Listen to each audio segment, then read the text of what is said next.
Conversationally. Ready?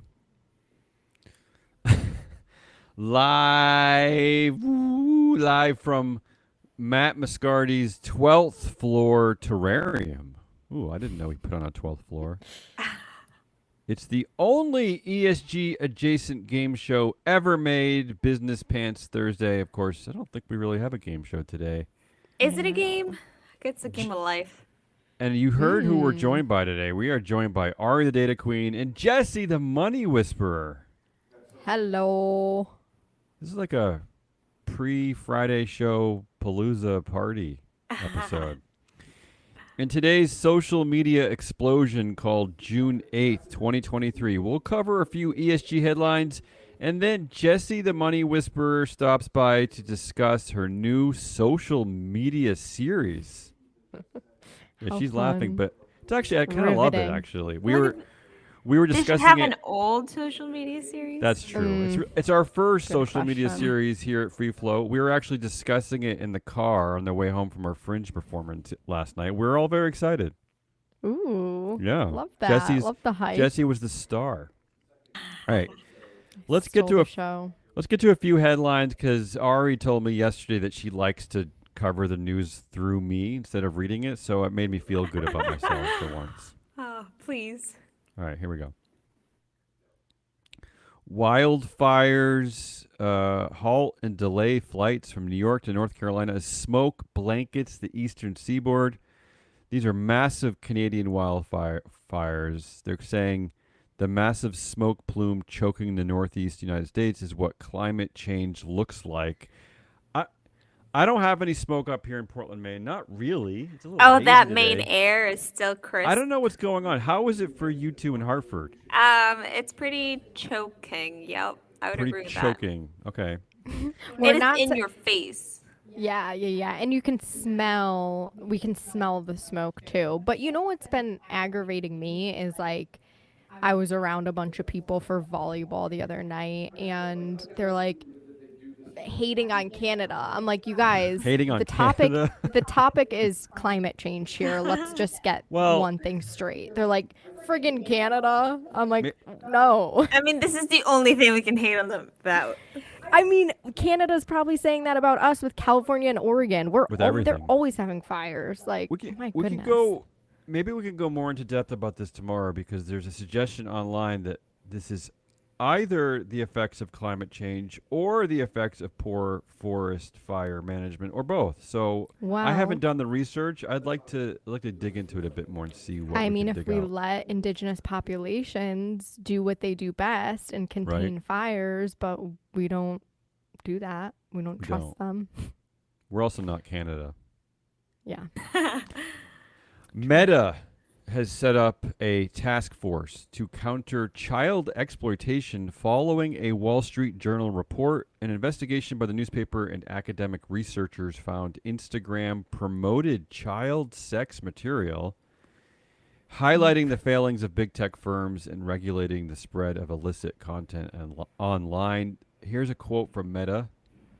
We are continuously exploring ways to actively defend against this behavior, and we set up an internal task force to investigate these claims and immediately address them. We're committed to continuing our work to blah, blah, blah, blah, to protect teens, blah, blah, blah, blah. But here's why. Internal ahead, Ari. task force. We'll never know what happens here. Yeah, here's what scares me about this. First of all, it took an investigation by the Wall Street Journal and academic research for Facebook, Instagram, Meta to figure this out in the first place. That scares me. Secondly, as we talked about a lot yesterday, Ari, this company is Mark Zuckerberg.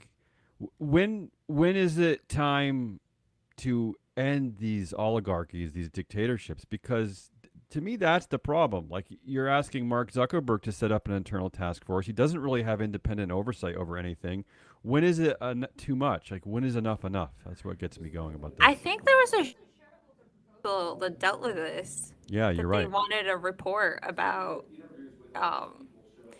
children specifically. I don't know if it was in child exploitation context of sexual context, but it didn't even get like a third of the shareholder vote. Yeah, this is not the first time this issue has come up. But yeah, internal. We're never gonna know what's happening, so this does not matter. Yeah, and this segues me to the next story, which sounds very familiar. ByteDance's former head of engineering in the U.S. is speaking out. Yintao Yu said Communist Party members access data on U.S. users as well as protesters in Hong Kong. The access was possible due to a super user or God credential, he alleged.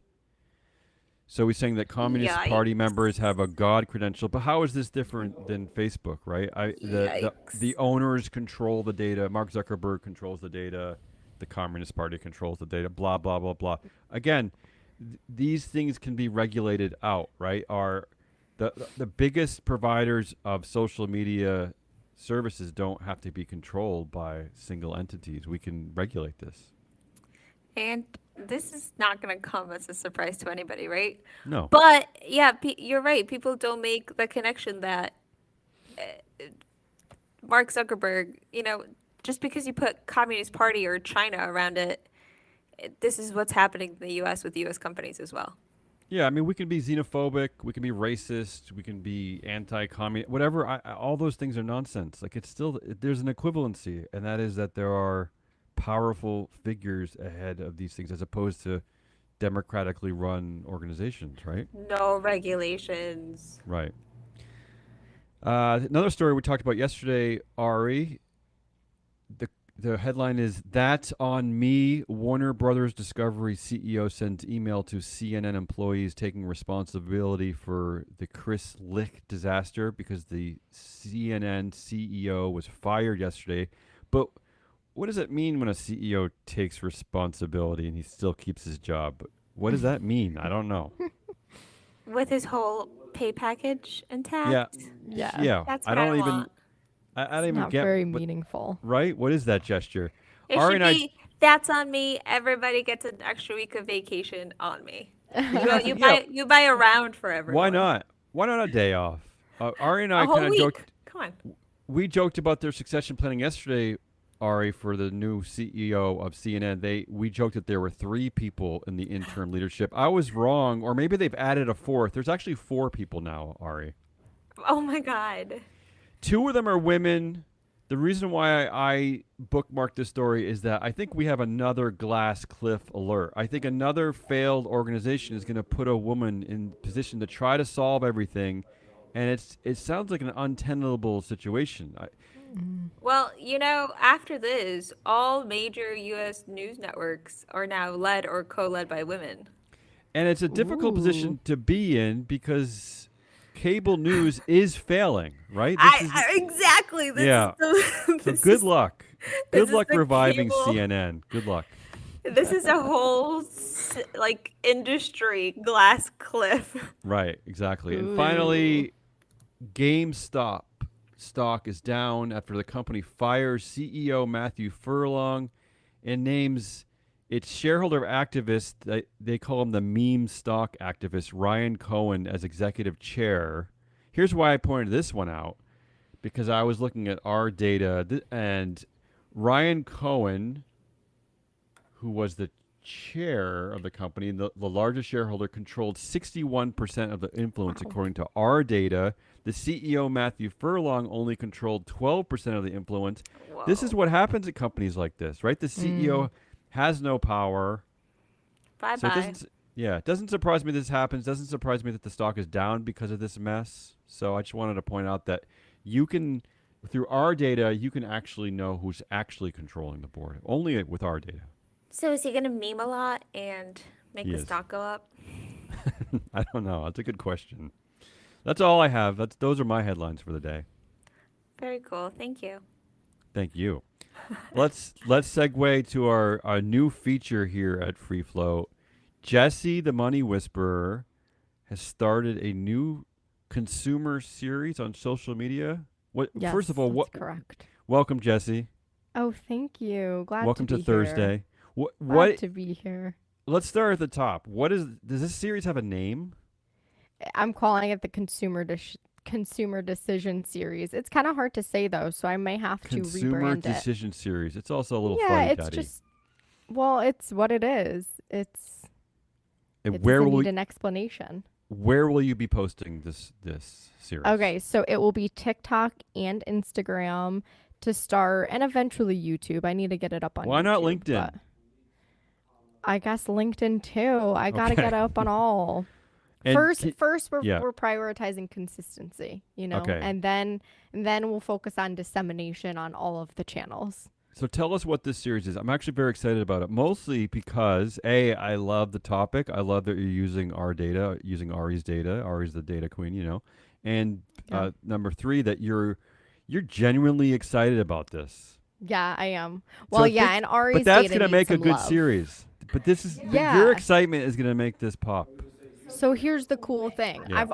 It's been years now that I've been trying to like align consumer decisions with my values Mm-hmm. because that's important and you can vote with your dollar. So that has been important for me, but it's very challenging to find transparent data and things. I mean, there are apps out there now and there are Right. certain resources I've come to use when I'm like, say, trying to buy a mattress or like Sure. these bigger purchases.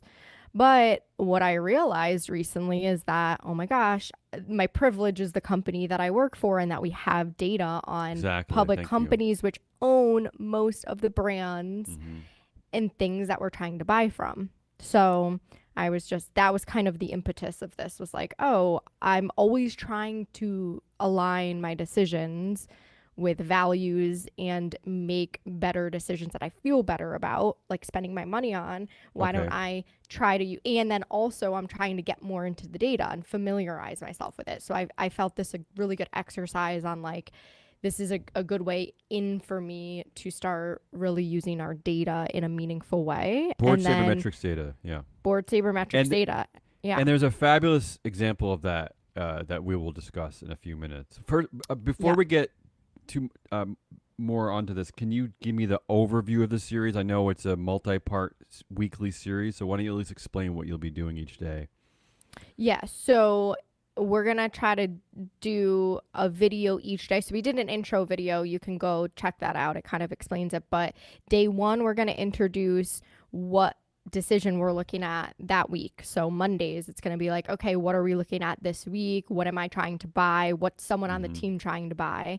And then we're going to go and we're going to go somewhere and try to find it. So we're going to go locally and try to make that consumer decision and Okay. see what our options are. So we're going to get all the options. And you'll then- document that process, right? Yes. I will bring all of our audience along for that.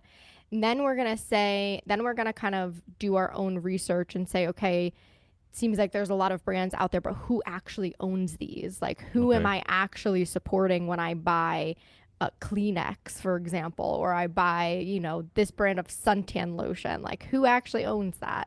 Right.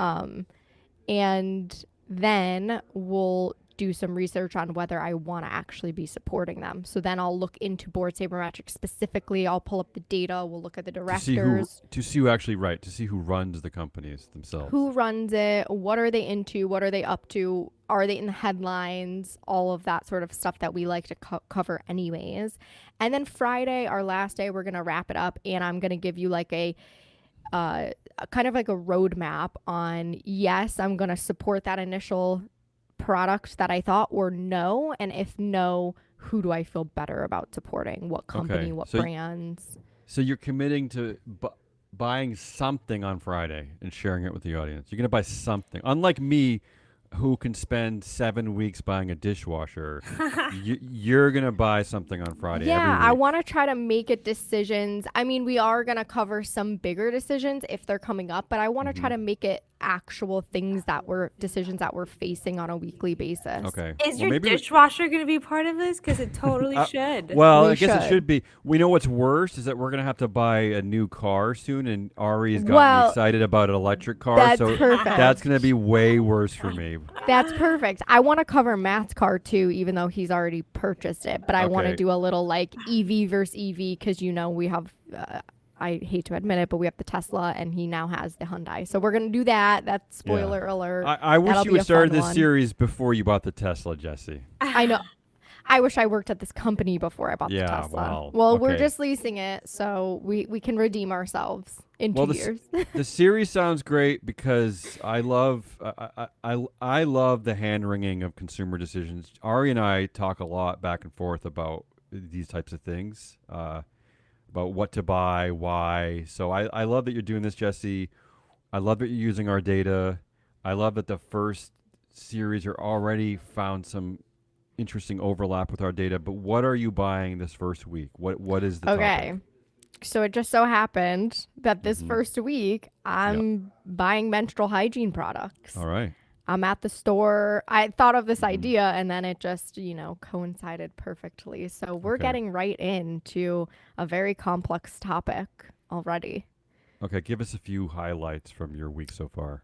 Okay, so the reason why this decision stuck out to me as something that I wanted to spend a lot of time researching is because as a menstruating human, Mhm. say we use tampons, we're going to use over 16,000 of them. And Right. every single month, we're going to be putting products into our bodies. So to me, it's very important that I find one. So many. Yeah, right? 16,000. So, yeah, there's a lot of things that come up. So, safety, environmentally, think about that.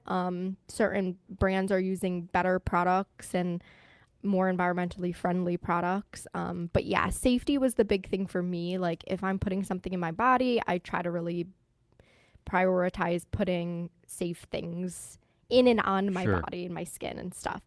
So, Okay. this seemed like a really great thing to. I mean, I knew I was going to spend a lot of time researching it for the purpose of the series. And I was like, what better than something that I'm going to use for most of the years of my life? And I'm going to consume a lot of them. So, and I Yeah. know that there's a lot of chemicals in a lot of the products And- out there. And I will say another reason why it's a good first product is because there are so many brands in the stores. Well, first of It all, is a saturated market. Yeah.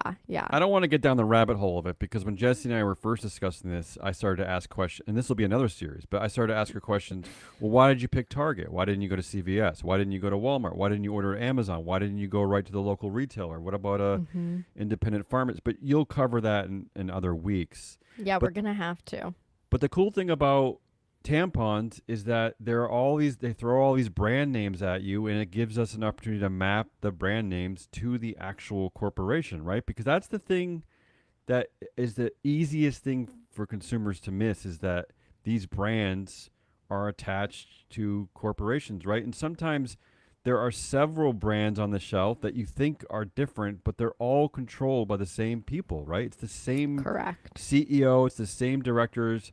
They're just selling in different directions, right? Yep, exactly. They just yeah. repackage it, put a Right. different color on it, and try to sell it Exactly. to you.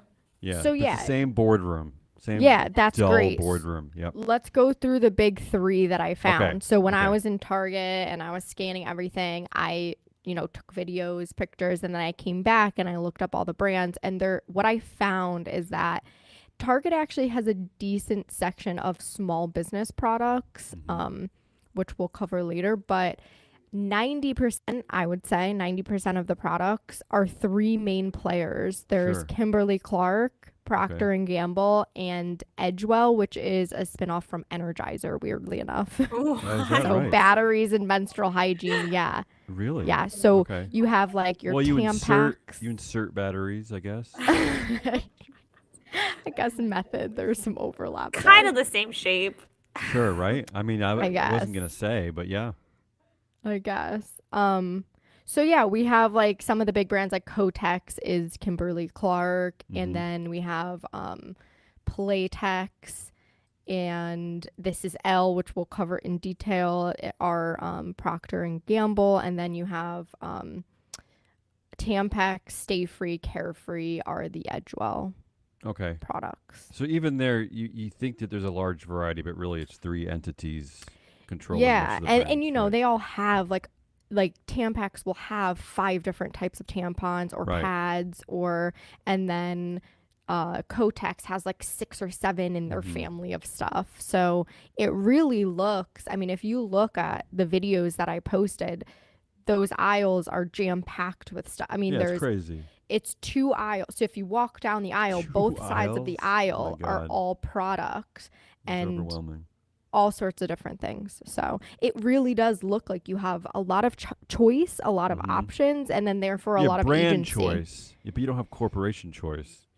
Well, you think you do. Well, Yeah, and you- that's what was yeah. that's what was most interesting. And then So, yeah. another small tidbit is that once you look up who's the major shareholders of those 3 main players, you're realizing that it's all owned by BlackRock, State Street. Right. It's your big Well, owners. I mean, they ostensibly own everything anyway, so that's not a Right, surprise. right, Yeah. So why right. don't you tell us what you honed in on and why? You were talking about how safety was the most important factor. to Yeah. you. So just for the purposes of like keeping the series short and digestible for social media, I focused on one main value, and Right. so I picked safety. Like above all, this is something that's going in my body, so I'm gonna pick safety. So Yeah, I and I'll say, scanned. well, hold on. I was going to say that, Mhm. and this is why another reason why ESG data is not political, not woke. It's not anything really, because that might be your value point. You know, my value point might be diversity and leadership, or my value point Or might environment, yeah. be environment. Might be just is it a good company with a great share price? I don't know. I mean, maybe I invest in who knows? Who cares? I mean, but there's all kinds of different value points here. So yours was safety. So yeah, go ahead. Yep. So yeah, I honed it on safety. So what I did is there were obviously a couple brands, small business brands that I knew of, but I focused on these bigger brands and to see if there's any in there that would kind of pass my inspection or that I would grab off the shelf and think, oh, this could be good for me. So what I found was there was a brand called This Is L, and they advertised 100% organic cotton tampons with BPA-free applicators. So I put a little picture up in social media of me holding the little box of tampons, just and to it's prove that you're alive and that you exist. nicely branded to prove what they're advertising really, and what I saw and what kind of drew me into it. So I was like, okay, cool. I know organic cotton's important because cotton's very heavily sprayed in the US. So that was like a big selling point. And then, you know, the plastic is around the cotton. So BPA free, pretty good. So I felt decent. Like I could have, had I not been doing the series, I could have picked that up and left the store with it. It was a great price point comparatively to some of the other small business brands that I already kind of knew. So what was the are stumbling good for me. block? Well, I knew it was a big company. So I knew it was owned by Procter and Gamble. So I was like, I just don't know. Like I am going to go back to work, do our due diligence, which I was going to do anyways for the series, and see if I still felt good going use back our and picking data, it up. Jesse. Come on, Yeah. use our data. Yeah. Oh, that's what I meant. I was going to go immediately open our Sabermetrics. Board Sabermetrics template that Ari the Data Queen has beautifully made for us, and it's very digestible. So even a non-analyst such as myself can open it and use it. Soon, it'll be even better because it'll be on a platform. Totally. For retail Totally. investors, for institutional investors. Yeah. Yeah, and once the platform's up, I'm going to include that in the Sure. series too. Like I'm going to go on and show the audience how I'm finding it. So in what the did you platform. find about Procter and Gamble that stood out to you? So I opened our data and I opened the template. I chose Procter and Gamble, and I was looking at both the directors and the company. So I was looking at director metrics mixed with company metrics, and I scrolled all the way down to like our metrics, which are like overall win rate, TSR, EBITDA, carbon intensity, and controversies. And so I noticed that all of the directors were below average with their overall win rate. However, their EBITDA and TSR, like their financial metrics, were great. They were above average. And I'm like, okay, what is bringing them down? And then you go to controversy and you see that they are just deplorable. Like they must be in the news all the time because they have 0.0567 whatever controversy rates. So that was like a red alarm for me. So maybe I'll let Ari talk about that, talk about the Yeah. data a little, and I'll Tell- explain. Tell us about that controversy's batting average, Ari. They are so bad, Damien. As a board, as a whole, they're only batting 133, and this is That's like out of the 1,000. average. Yeah, and I'm quickly looking at Kimberly and Clark just for a comparison. They're at 382, so Yeah, that is I that mean, even worse than that is Procter and Gamble. Yeah. so Procter and Gamble is consumer staples, right? If you Mhm. look at just large and mega cap consumer staples companies, of which we have 122 of them, Mhm. they average their batting average is a 539 collectively. Oh, really? Procter It's and that Gamble, high? it's Okay. that high, and we're talking like the Walmarts of the world, Costco, Coke, Nestle, Kroger, like all these Wow. companies I would think it was much Ooh. lower. are Okay. are in this group of 122. Right. And they are just so abysmal compared to their peers. Like, what are they doing that is that much worse than everybody else, right? Because all Right. these other companies are also on the headlines in the headlines a whole bunch of So times. answer that question, Jesse. Now that we know what's going on at Procter & Gamble, what are they doing that is so bad? Like, do these things involve safety? Yes. So what I found, so once I found out that there's something going on, there's something in the water there, I did some, really journalistic Googling, and I Googled are Journalistic Googling. That might be a really it's very oxymoron. advanced. I Googled you- this yeah. is L tampons Mhm. really non-toxic? Okay. Okay. And within you the ask- first I wish you had asked Jeeves. I should have. I Yeah. should have asked Jeeves for this. Jeeves But lives I with went to Jesse. Google. There's another thing I can we could have as a topic. Ask Jeeves versus Google. But yeah, I went, and within the first, I want to say first like 5 or 8 results, there were Mhm. 2 lawsuits that came up. There was Okay. one class action, one civil against Procter and Gamble, which is obviously the owner of This Is L, saying that when you flip over that it's in like an oval box, but when you flip it over and look at the ingredient list, there's very small subtext that lists other ingredients that are not organic. Oh. So I don't know how they're able. There must be some sort of regulation where if it's below a certain percentage, they're still able to Okay. put 100% organic. But the fact is that they're not 100% organic. So both Oh of these my lawsuits, God.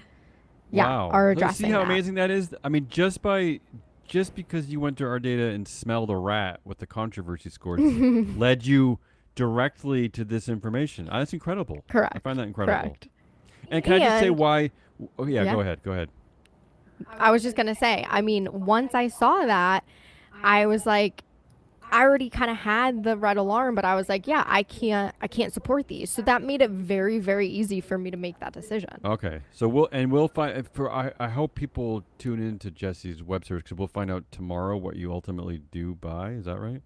So it's Well, I'm guessing it's not the yeah. Procter and Gamble product. Is that it? It's not the Procter and Okay. Gamble, and luckily Target did have some options, but I am going to also list out, like I did a bunch of research Okay. on some small businesses with different sort of emphasis, and whether you want like women owned, black Mhm. owned, eco-friendly. So I'll have a couple options for different Okay. tags, if you will. As a consumer, I yeah. did not realize that I could read 100% organic and not get 100% organic. And I didn't not have either. to still flip over the I well, mean, that's it just why they're goes being to sued, show. though, right? I mean, yeah.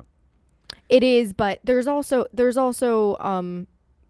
so yeah, we're gonna go into like, I do want to touch on who we can be mad at here, but Go ahead. Go ahead. there's a couple parties, right? Like Okay. there's obviously people in Procter and Gamble that we can get mad at, and I will list them. But there's Who? also like Come the on, FDA. give me a tease. Come on, tell me somebody. Okay. So we have We put the who you know, into initially. Mhm. Okay, initially I was like, there's got to be all men on this board, because typically you hear like, okay, there's men making decisions about women's health, and I'm like, okay, there's got to be all men That on was this your Procter assumption. and Gamble. Uh-huh. That was my assumption, and then I opened when I was going through our data. There's actually quite a few influential women that sit on the Procter and Gamble board, Okay. and Let me get their names up. Well, I will. I do know the man, the CEO is a man, right, Ari? The CEO is a man, yeah. Yeah. So I saw, looking at our data, I saw that there was a handful of women that had decent amount of influence. And then I wanted to take it a step further and look up the actual committee that is supposed to be protecting consumers, their safe, their health. So I found that there's a committee called P&G Governance and Public Responsibility Committee. Right. And sitting on that, so out of 7 people, 5 of them are women. There's only 2 men on that committee. And here are the 3 women with the top influence. You have Angela Braley, 13% influence. Mm-hmm. Deborah Lee, 11% influence. Patricia Wirtz, 10% influence. You know, So, that's pretty influential women right there. Yeah, it is, considering they have a relatively big board. speaking, yes. But I'll tell you that there's clearly a bit of a shit show going on at this company, because as of last August, their last proxy statement, that committee only had 4 members. Now there's 7 members on the committee, and most corporate governance research will tell you that is way too many members. Right. It doesn't even represent a subset of the board really anymore. It just represents, they're just clearly throwing a bunch of people at something. They're not necessarily experts in this area. Well, that Ari and I looked that up because Right. when Ari and I realized that we all realized that they were added just this April, we were like, well, can they help with this controversy problem?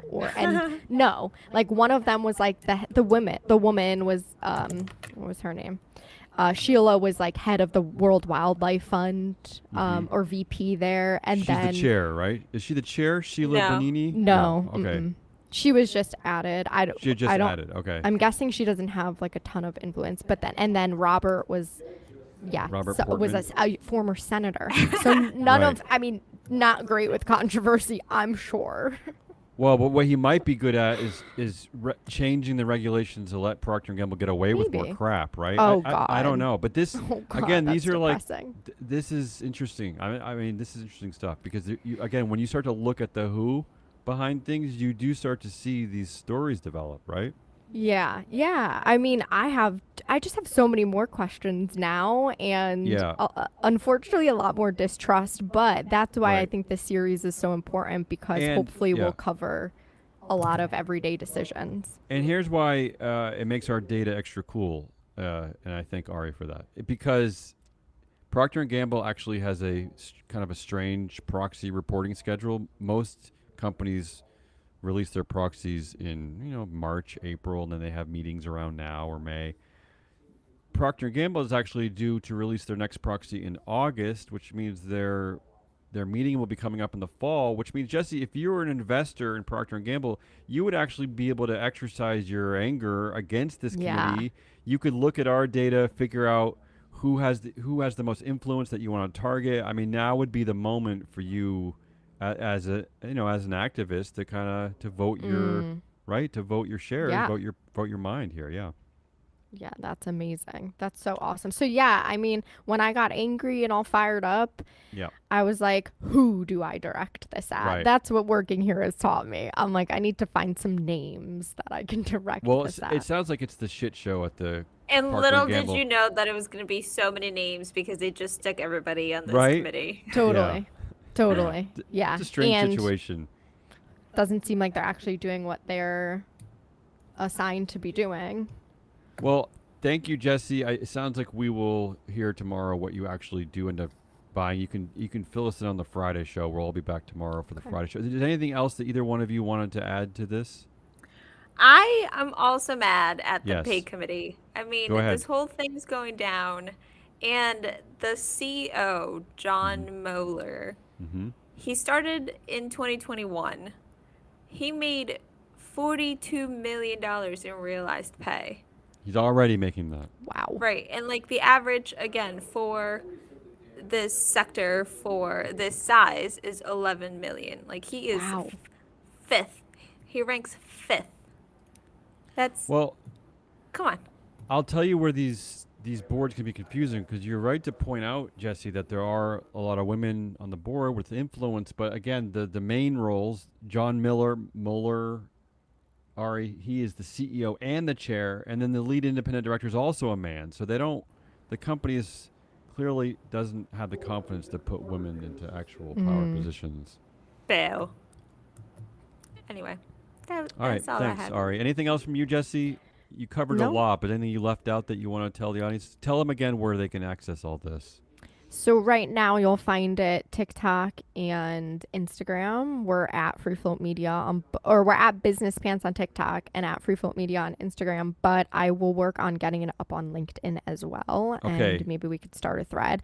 We're also I'm gonna be recapping it in a blog too. Yes. Yeah, we're gonna. So if you're more of a reader. Yeah, because there's a lot of research that goes behind this. There's a lot of data. So we're gonna push that out onto our website too, right? Through a blog, right? Exactly. Yeah. Yeah. So there's going to be a lot of different medias depending on Okay. if you're visual or you like to read, whatever. All You right, can cool. access it. This is a great first kind of retail use case for the board sabermetrics data. So it's nice, exciting. And if you have requests That's true. of things or topics or products you want me to look at, Candy bars. email us inquiries at Free Flow. It'll come to me. Yeah, candy bars. Chocolate is a big one. Chocolate's a big one. I want to know about my A beloved. lot of heavy metals and dark chocolate. Tea. We could go into tea. Oh my God, there's just so much. I want to know about my beloved Kit Kat bar because that's really the only candy Kit bar I Kat. really Okay. love. I love And Kit you Kat. know what I'm gonna cover? I gotta buy Ari a baby gift for her. Oh no, that's gonna For her over. Sounds overwhelming. shower. Yeah. So you better believe I want to get her baby something good and safe and Here, clean. I know how to get her baby something good. It's called never buy anything new. For her. It is this. I'm sorry, but it's the stupidest thing you could ever do to Should give I a go baby shop something in my new. sister? Should I go Yes. shop in my sister's basement Absolutely. and Yeah. not wrap it because Ari is doing a Wrapping is non-wrapping stupid shower, too, of which is the course. best. Yeah. I All right, thank encourage you. I encourage used gifts, Damien, just so you know. Yeah, she does. Of course. Thank you, Ari and Jesse. Anything else? I don't want to. Okay, I don't want to cut anyone off, but we've been talking for a couple hours now. Ari has stuff No, to that's do. it. We've wrapped Okay, it. thanks. I will see both of you tomorrow. Yeah, see you on the The Friday show. Woo! Bye. Thank you. Bye.